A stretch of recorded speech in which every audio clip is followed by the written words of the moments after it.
Nabi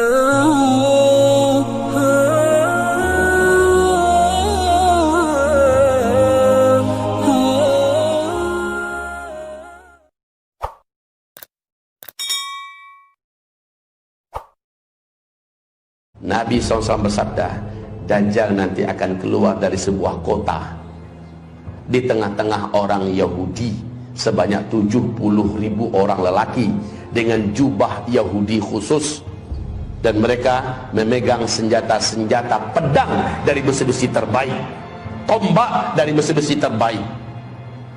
Mereka akan keluar nanti, dia akan keluar nanti di kota Asbahan di sebelah timur. Kata Rasulullah, Asbahan itu di mana sekarang? Iran. Asbahan itu letaknya di Iran. Dan Masya Allah Bapak Ibu, ternyata kota Asbahan kota Yahudi. Iran menyediakan sebuah kota khusus buat bangsa Yahudi adalah di Asbahan. Perlu diketahui, di sebuah majalah bergengsi Timur Tengah, nama majalahnya Asy-Syarqul Awsat, dalam majalah itu disampaikan bahwa di Asbahan sudah ditemukan 70.000 lelaki Yahudi, elit-elit dengan pakaian jubah khusus tidak berjahit, dan mereka telah mempersiapkan senjata-senjata dari senjata-senjata pedang, tombak, besi-besi terbaik. 70.000. Keyakinan mereka, Dajjal seharusnya sudah waktu-waktu yang tepat untuk keluar sekarang. Tanda-tandanya bagi mereka sudah cukup dan lengkap. Nah, pertanyaan yang perlu kita ajukan kepada Bapak Ibu semua, melihat persiapan-persiapan orang-orang kafir di luar sana untuk menyambut kedatangan Dajjal, sementara tanda-tanda kemunculan Dajjal pun sudah diceritakan Nabi dan sudah terjadi. Satu, mengeringnya danau Tiberias, dan memang sudah kering, susut, tinggal sedikit saja lagi, sehingga Israel sudah mengumumkan di televisi nasionalnya tidak mungkin lagi air untuk minum dan kehidupan bangsa Yahudi masih diandalkan dari danau Tiberias. Air ke depan adalah dari laut, air laut yang disuling, dan ini baru 1 tahun yang lalu pengumumannya. Kondisi danau Tiberias sekarang sudah ada pada level paling bawah. Kedua, dalam hadis Sahih Muslim, apabila kebun kurma di Baisan sudah tidak berbuah, dan memang pada kenyataannya sudah 3 tahun ini kebun kurma di Baisan, yaitu kebun kurma yang ada di antara Yordania dengan Palestina, sudah tidak lagi berbuah 100% sekarang ini.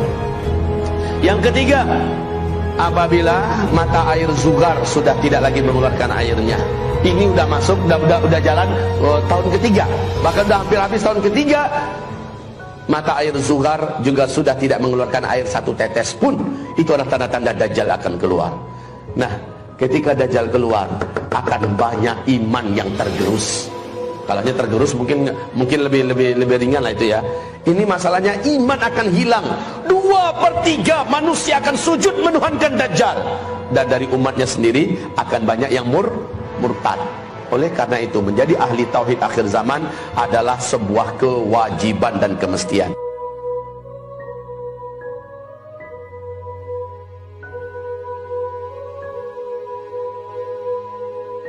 Sebagian besar manusia menanti-nanti kedatangan Dajjal, karena mereka sudah dengar kabar di mana Dajjal masuk, di kota mana Dajjal nyampe, penduduk di sana langsung hidup kembali, langsung makmur kembali. Apalagi Dajjal membawa gunungan roti dan makanan di tengah-tengah manusia kelaparan.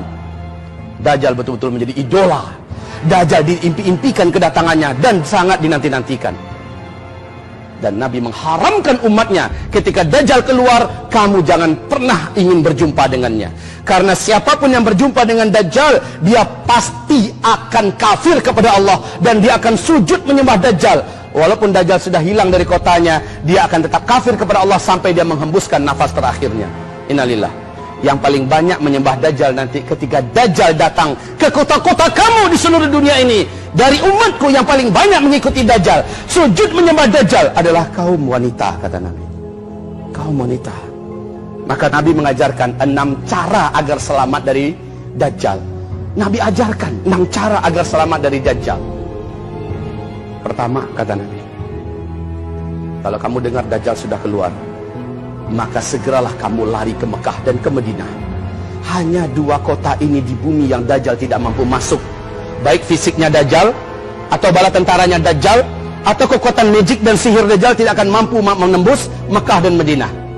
Dua kota ini saja.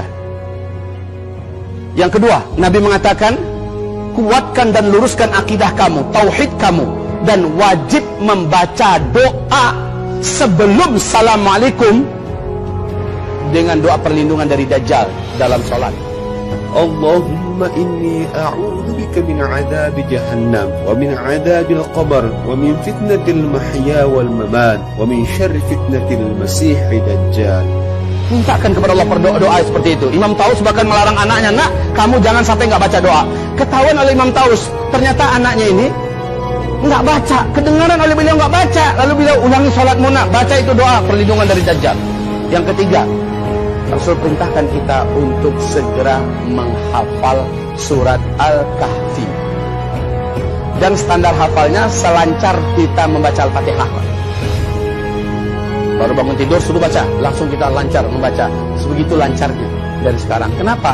Yang hafal surah Al-Kahfi 10 ayat pertama atau 10 ayat terakhir, saat Dajjal datang masuk ke kotanya, maka dia masuk ke rumahnya, dia baca itu surat, Dajjal tidak akan mampu menemukan rumahnya, dan sihirnya tidak akan mampu menembus rumahnya.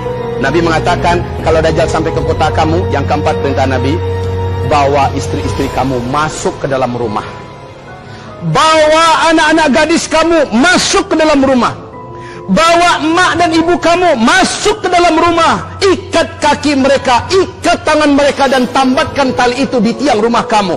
Tutup pintu rumah kamu rapat-rapat, dan jendela-jendelanya tutup semua. Baca surat Al-Kahfi. Ini perintah Rasulullah Sallallahu Alaihi Wasallam. Nabi haramkan umatnya jangan pernah keluar. Sebab kata Rasulullah, akan ada seorang lelaki nanti dari umatku yang sangat yakin bahwa dia tidak akan terpengaruh oleh Dajjal. Imannya tidak akan berubah ketika jumpa dengan Dajjal. Lalu dia keluar dari rumahnya. Saat dia berjumpa dengan Dajjal, saat itu langsung menguap iman dari dadanya, dan dia sujud menyembah Dajjal. Dia kafir kepada Allah. Ketika Dajjal sudah engkang dari kotaknya, dari negerinya, dia tetap kafir sampai dia meninggal dunia. Makanya Nabi haramkan jangan pernah jumpa dengan Dajjal. Jangan sok percaya dirilah, imanku udah mantap, tahajudku udah tiap malam sejak remaja dulu. Lalu dengan andalan seperti itu keluar cuma Dajjal. Wallahi tidak ada satupun manusia yang dibenarkan berjumpa dengan Dajjal oleh Nabi Sallallahu Alaihi Wasallam. Ustaz Zulkifli sekarang ini berbicara, yang kelihatannya kokoh imannya, yang kelihatannya kayaknya gitu ya, ini udah nggak tergoyahkan, ketemu Dajjal, saya pastikan Zulkifli Muhammad Ali pasti akan menjadi penyembah Dajjal. Saking dahsyatnya sihir Dajjal itu, hipnotis magic yang dimiliki oleh Dajjal. Dan Dajjal ini, Pak, ketika dia muncul, seluruh dukun-dukun di muka bumi ini akan sujud menuhankan Dajjal. Seluruh ahli-ahli sihir, seluruh orang-orang hebat, orang-orang yang terkenal, tokoh-tokoh pemimpin dunia akan sujud menyembah Dajjal.